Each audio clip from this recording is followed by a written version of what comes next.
It never fails to amuse when the metropolitan liberal elite like to look their noses down on people who they consider to be, well, beneath them. I mean, that's why they look their noses down in the first place. Anyone who believes in the sovereignty of Britain, anyone who has patriotism, anyone who shows a degree of nationalism. And according to these people, nationalism is a dirty word, and anyone who is a nationalist is by default a racist. As bad as Hitler himself, according to these individuals. So watching three of such people on the newsagents talking about the National Conservative Conference and somehow trying to make some kind of comparison with racist, far-right Nazis and all that junk, the type of junk that we're so used to hearing about. Consistent conspiracy theories, talk of cultural Marxism, talk of the blob, talk of imaginary enemies, talk of the cosmopolitans and all of this stuff. To me, it was the apotheosis of what has been happening on the British right for 10 years, which was going down an internet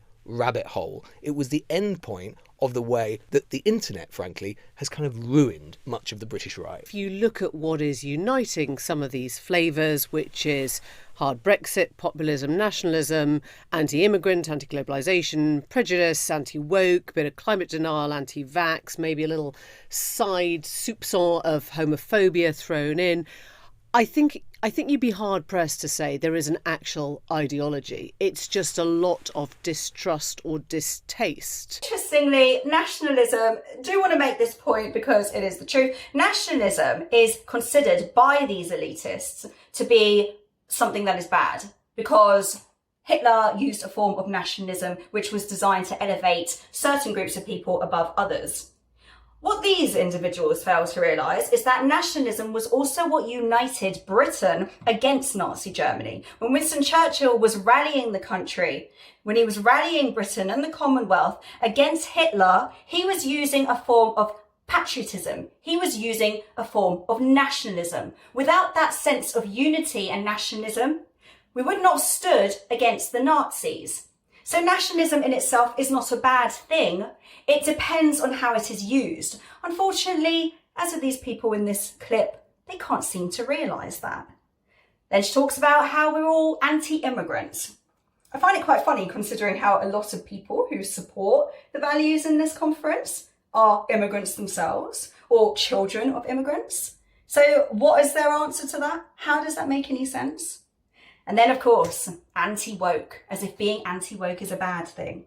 Well, do forgive me, but for those of us who actually care about our history and our heritage and who have respect for those who came before us, who fought and sometimes died in order to give us the freedom that we have today, well, yes, we're going to be anti-woke because this is a movement that not only trashes our history, but manipulates our history as well. And I would suggest that these people who go off spouting off in their bubbles, go and actually do your research, do your history, find out more about it, and then you may see why we don't like woke. Because we don't appreciate our history being trashed. We don't like that. We also don't like the fact that a lot of kids today are now becoming confused about their gender. We don't like that either. You know, we care about protecting them. You know, we care about protecting the country. We care about protecting our history.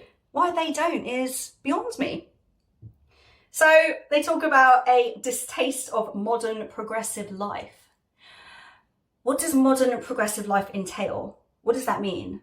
It means the total destruction of your history. It means the total destruction of patriotic pride. Well, we've seen what happens in countries where that happens, where you destroy a nation's history or destroy their sense of pride. You know, we've seen that in communist China. We did see it in Nazi Germany. We've seen it all before. You would think by the way that these people made this video that that's exactly what was happening. When Douglas Murray said, why should every country not feel pride because the Germans mucked up twice in a century?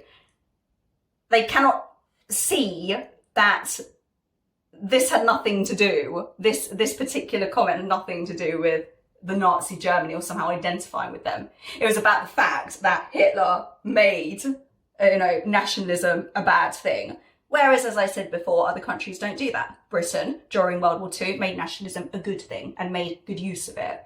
I mean, perhaps the most important point to make is that nationalism itself, which they need to grasp, is actually a very inclusive concept. It does not discriminate based on race, gender, status, age. It doesn't discriminate at all. It unites people. It means that no matter what you are, where you come from, what your background is, you are united by one common thing, and that is your love of your country and wanting to protect your country. It is one of the most inclusive concepts. And yet we have these pompous, pious, metropolitan liberal elites who seem to think that it's a bad thing because they are the only people who see colour. They are the only people who believe we should have this division. They are the only people who want to disrespect the people of the past by going on and on about racism and all that nonsense.